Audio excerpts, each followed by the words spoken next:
and picking the embryos that are most likely to develop into healthy babies. Fertility scientists not involved in the research have welcomed the findings, but they do say that more trials need to be done. Paul Brennan has the story. Fertility rates in industrialised countries have been falling for several years, and the process of assisted conception is now big business. In the United States alone, the fertility industry is worth an estimated $4 billion a year. A single cycle of IVF treatment costs thousands of dollars, and several cycles are usually necessary. Now, a British clinic claims that time-lapse imagery could streamline that traumatic process. We uniquely have calculations, algorithms, that allow us to detect which embryos are most likely to give a live birth, which are less likely to become a baby, based on the images plus the calculations, the algorithms that we have. Now, this is unique. In standard IVF, embryo cells are examined only once a day for 5 days, producing 5 images. This technique looked at the cells every 10 minutes, producing a sequence of 5,000 images. Now, based on the cell's development that was seen, they were categorized as low, medium, or high risk of abnormalities. And that categorization appeared remarkably accurate, as 61% of the low-risk embryos resulted in successful births.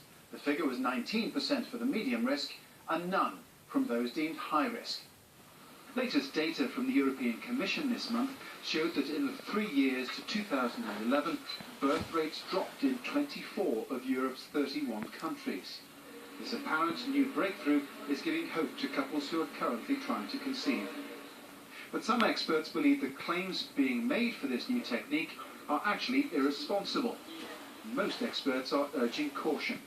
We have to bear in mind that there are still limitations as to the quality of the eggs, the quality of the sperm, and we cannot guarantee success. We are nowhere close to guaranteeing success to every couple, and every couple is different. Since the first IVF baby was born in the UK in July 1978, an estimated 5 million children worldwide have been conceived in vitro. But the pregnancy rate for each embryo implantation remains stubbornly low, at around 32%. Improving that statistic would literally be life-changing. Paul Brennan, Al Jazeera, London.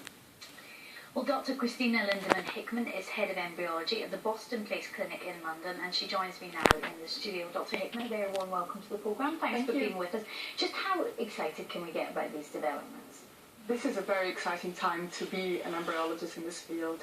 This technology is an amazing technology that has a huge potential to increase the success rates for patients. And this study demonstrates that that is possible with this technology. There is a need to be cautious a bit about the data because it is a retrospective study. There is a need for prospective study to provide clear evidence of how strongly this technology benefits patients. And how big would that sample study have to be to get the backing of science, as it were? So, for instance, we're talking about percentages here. So, at least, you'd have to run a power analysis to find out the exact numbers. But it wouldn't be acceptable to talk about percentages when you don't have at least 100 in each group. And in one of the groups, there was only 2 to 4 patients in that group. So there would be a need to increase the numbers. But this is an amazing first step. It is good science, and it takes a long time to get the patients that qualify for a retrospective study like this. So it's taken 2 years to gather the data to be able to make the statements done today. What else is used for embryo selection, and how does this compare with other techniques that there are? So traditionally, an embryologist would look at the embryos once a day. And that gives, so let's say, between 3 and 6 mental images of the embryos. But with this technology, the embryos are photographed every 15 to 20 minutes over a 6-day period. So we're talking about thousands and thousands of images, which allows the embryologist then to detect subtle changes. And these subtle changes could hold the key as to whether this embryo is going to lead to a baby or not. And that's what this study is about, is pretty much identifying some of these subtle keys that you wouldn't notice on the traditional way of assessment of the embryos. This technology is obviously available now. Will it become more widespread, do you think, in time? Is that your hope? Most certainly it is our hope.